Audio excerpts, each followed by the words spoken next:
Vamos a continuar en ampliación de noticias. Recibimos la visita del canciller de Marruecos, Saladin Mesouar. Bienvenido, canciller, un gusto tenerlo con nosotros. Muchas gracias. Su visita al Perú pues nos es particularmente grata porque además nos permite efectivamente no solo conmemorar 50 años de relaciones diplomáticas entre Perú y Marruecos, sino también considerar los avances y progresos y las perspectivas que se tienen. Usted el día de ayer en el discurso que dirigió en la Cancillería señalaba precisamente que hay dos campos, entre los muchos otros, que son básicamente los de la Alianza del Pacífico, por un lado, y por otra parte, en el caso del Perú y de América Latina, es la aproximación al mundo árabe, cuya puerta de entrada, sin duda, es Marruecos, donde naturalmente hay pues muchísimas cosas en común, que es otra cosa que advierto. Hemos publicado un libro a propósito de su visita, y es notable toda la cantidad. Hay un artículo sobre las 100 palabras árabes que están presentes en el español. Y son realmente, algunas son sumamente humorísticas, son sumamente criollas, por así decirlo, ¿no? Mamarracho, mameluco, maroma, menjunje, que es una palabra, son palabras que se usan mucho, pues, cocacho, ¿no? Que uno no imaginara que podrían tener procedencia árabe, además de, por supuesto, cosas de comestibles, en fin. Alfajor. Alfajor. Ay, alfajor tan dulce. Me hago hambre, alfajor. Bueno, en efecto, hemos avanzado, pero tenemos que avanzar un poco más rápido, ¿verdad? A ver, ¿cuál es su perspectiva? Seguro. Tenemos que avanzar porque el mundo está avanzando. Y además es cada día más pequeño. Y cada vez más pequeño. Entonces, esta apreciación de distancias que son ficticias hoy en día. No puedes hablar de un mundo globalizado donde hay interconexiones y interpenetraciones y decir que, bueno, Marruecos está a 12 horas de Perú o Perú está a 12 horas de Marruecos. Esto no tiene sentido. Entonces, tenemos que cambiar de chip y tenemos que hacer que los actores cambien de chip, cambien de visión, cambien de dinámica y mirar al mundo como una gran oportunidad. Pero dentro de este mundo también tienes que elegir. Y elegir espacios con los cuales tienes que desarrollar más, construir más. Has hablado de nuestra historia común. Cuando existen palabras es que existe historia. Hay espíritu. Sí, espíritu, profundidad. Bueno, 5 siglos más o menos, ¿no? 7 siglos. 7 siglos. Y estos 7 siglos han dejado algo. Y yo creo que estamos en un momento donde está claro para Marruecos. América Latina es una de las prioridades de relaciones exteriores de Marruecos. La visita de Su Majestad hace 10 años ha sido muy importante en este proceso de cambio y de evolución de las relaciones entre los dos países. Han pasado 10 años. Hoy en día, aprovechando los 50 años de relaciones entre nuestros dos países, queremos dar un impulso nuevo con las directivas de Su Majestad. Entonces, hay una oportunidad clara, un cambio también positivo, tanto en Perú como en Marruecos, en términos de dinámica económica, de apertura económica, de involucración más hacia el mundo, y es un momento donde tenemos que hacer que unos y otros vuelven a mirar otra vez a nuestros espacios. La Alianza del Pacífico es una dinámica extremadamente positiva. Van a abrir una oficina de comercio en Casablanca. En Casablanca, esto tiene sentido, porque Marruecos, por su posición, por la profundidad de las relaciones, por la apertura, por la dinámica de relaciones, constituye una plataforma hacia un otro continente que es fundamental hoy en día, y hay que tomarlo en cuenta, que es África. África es profundamente, estratégicamente, fundamental e importante dentro de esta dinámica de las relaciones entre América Latina y en ese sentido es que quería preguntarle que en realidad también Marruecos es la gran puerta de ingreso al mundo árabe, un mundo complejo que en muchos casos en realidad desde la lejanía en que estamos en América no se llega a comprender del todo. De alguna manera pareciera que Marruecos guarda pues un equilibrio en ese sentido, ¿no es cierto? Tiene una orientación con Occidente bastante fuerte, pero al mismo tiempo quiere ser puente entre el mundo árabe y el mundo sudamericano y africano. ¿Esto es así? Es así porque esto está relacionado con la propia historia moderna de Marruecos. Desde la independencia, cuando había luchas y mucha ideología, Marruecos ha elegido de construir un Estado moderno con apertura y multipartismo.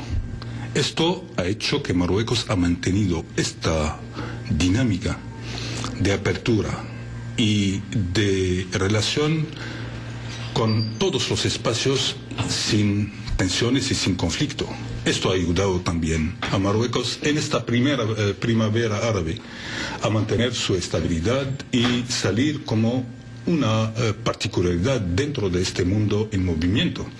Entonces Marruecos, desde su historia y por su historia y por la manera que ha llevado la construcción de su sociedad, de su Estado, se convierte hoy en día en un país que puede mantener y solidificar este equilibrio entre un mundo occidental, mundo latinoamericano, mundo africano y mundo árabe.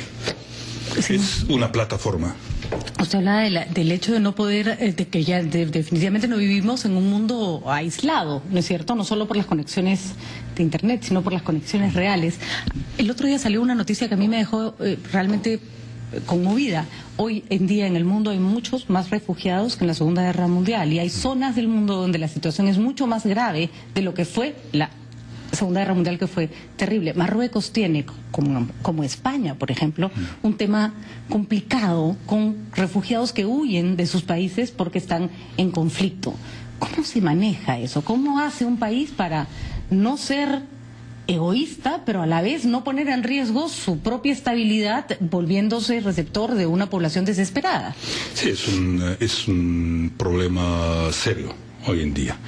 Cuando vemos lo que está pasando, la drama que existe en el Medio Oriente, con la situación de refugiados de Siria, con lo que está pasando en Irak, los problemas que hay en Libia, todo hace que un corriente de refugiados están saliendo y intentando instalarse en cualquier sitio que les permite instalarse. Marruecos actúa de manera a mantener la solidaridad, pero también dentro de una gestión controlada de estos movimientos, porque el riesgo también es que a través de estos movimientos tienes los que están buscando a crear problemas o huir de la justicia de su país, ¿no? Exacto. Entonces nosotros manejamos dentro de la solidaridad, dentro del acompañamiento, pero actuando también en los países y en los campos de refugiados para ayudar y evitar que la gente se convierta en una situación de drama. Sin embargo, también trabajamos sobre la integración. Marruecos es el primer país africano y en este espacio que está normalizando la inmigración, particularmente subsahariana. Estamos hablando de 40.000 personas que estamos regularizando, integrando, etcétera, etcétera. Pero es un flujo, es una realidad del mundo de hoy. Es un flujo dramático, además. Sí, pero que además no puede ser resuelto por un solo país. No, ahí me da la impresión que están dejando a los países receptores de refugiados un poco que se las arreglen como puedan, ¿no? Es por eso que nosotros consideramos que no hay que mirar esto de una manera personal, egoísta.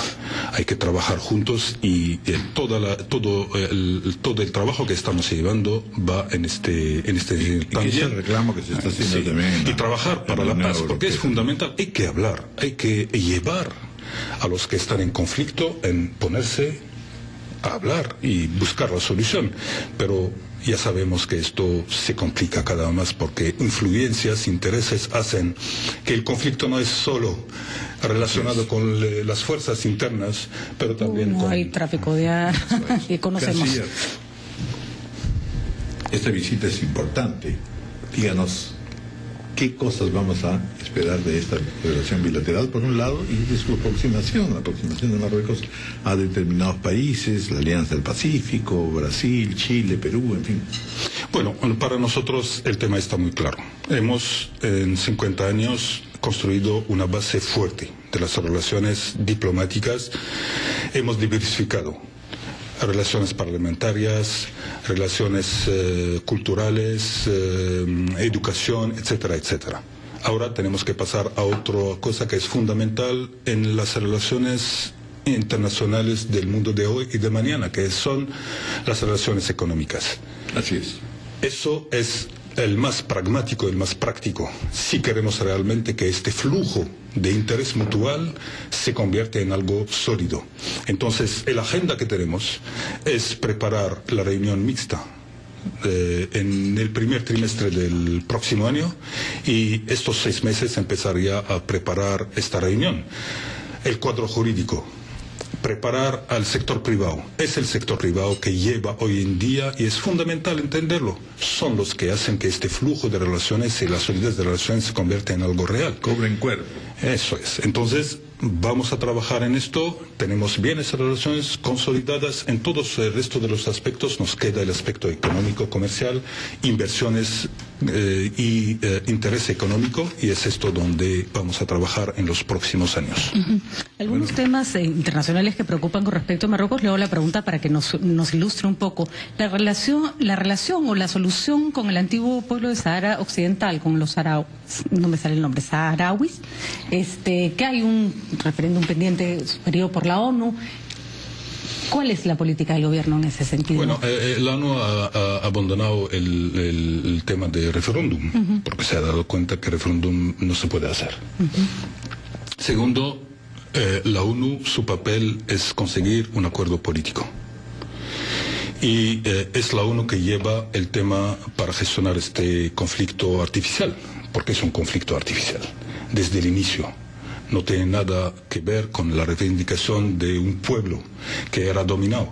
Es una zona que Marruecos, la independencia de Marruecos se ha hecho por etapas.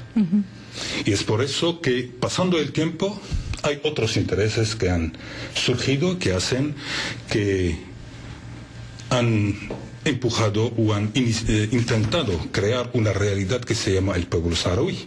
Y entonces esto hace que Marruecos ha llevado siempre el tema, tomando en cuenta el interés de la población. Nosotros hemos hecho una propuesta que se llama una autonomía avanzada, para solucionar el problema y y acabar con esta historia, dentro de una visión de la integración del Magreb y dentro de la visión del interés de los pueblos de la zona. Entonces, es la propuesta de Marruecos, que es la única propuesta positiva desde el año 2007 que hemos iniciado, y también, naturalmente, tenemos un vecino que no le interesa esto, porque ir hacia una solución de la autonomía es también crear una realidad en su propio país, que no quiere. Y entonces nosotros, lo más importante y en lo cual estamos empujando, es que la ONU lleva el tema para la solución política. Y dentro de esta solución política hay una propuesta que se llama la autonomía, y es la propuesta que ha hecho Marruecos dentro del interés de la población. No podemos hablar de refugiados de Tinduf, que son aproximadamente 30.000, y convertir esto en un pueblo. Esto no tiene sentido. Y yo tengo, y sabemos cuál es la sensibilidad en Latinoamérica de estas fuerzas de independencia. Marruecos ha apoyado desde su independencia todas las fuerzas, también en Latinoamérica. Había este movimiento de independencia de los pueblos. Ahora estamos en otra realidad y no podemos, por ideología, seguir pensando que en cualquier sitio en el mundo, cuando sale un movimiento diciendo que quiero ser independiente, vamos a decir, bueno, tenemos que apoyar la independencia de este movimiento, sino vamos a convertir nuestros países, en nuestros pueblos, en tantos movimientos de independencia, y nos vamos a convertir en unos pequeños pueblos, cada tribu su pueblo, su país. Esto no tiene sentido en el mundo de hoy. Muy bien, Castillas. Buena suerte, porque es un tema complicado. Es un tema complicado. Tenemos tenemos que vigilarlo, porque es el peligro. Y hay muchos que quieren ver nuestros países divididos. Bueno, pasa en España con los Cataluña, pasa en Rusia, Ucrania, todos están peleando más o menos. Estamos en ello y entonces hay que tener mucho cuidado y no seguir con ideología porque hay que ver la realidad. Y los que dicen que hay un pueblo saharaui que quiere su independencia, que vengan a visitar el Sahara y que vean la realidad. Cuando Marruecos ha recuperado en el 75 el Sahara, no había nada. La colonización española no ha dejado nada. Ha dejado campamentos sin salud, sin escuelas, sin nada. Que venga la gente y vea lo que ha pasado y las transformaciones y los cambios que hay en el Sahara. Muy bien, canciller. Muchísimas gracias por haber estado con nosotros y voy a usar una palabra árabe, según el diccionario justamente. Albricias, que quiere decir enhorabuena. Enhorabuena. Del árabe también. Viene de albricia en árabe. ¿Cómo se dice? Busra. ¿Cómo está escrito? B grande, U, una S con asterisco, y A, Ra. Bushra. Bushra es anuncio. Enhorabuena. Sí. Enhorabuena, exacto. Bushra enhorabuena por esta relación bilateral. Muchísimas gracias por su visita. Muchas gracias por... Y gracias por este libro que está estupendo, René, Marruecos y el Perú. Son 5.000, ¿no? 5.000 arabismos en el español, ¿se calcula? Sí, más o menos. Sí. Y su español, perfecto, el canciller. Es un español que viene de muy joven. Yo vengo del norte de Marruecos. Y en el norte de Marruecos hay también mucha influencia española. Bueno, es el caso también de la embajadora. Sí, hay casi un tercio de marroquíes hispanohablantes. Entonces, una base común. Muchas gracias. Muchas gracias. 9:02.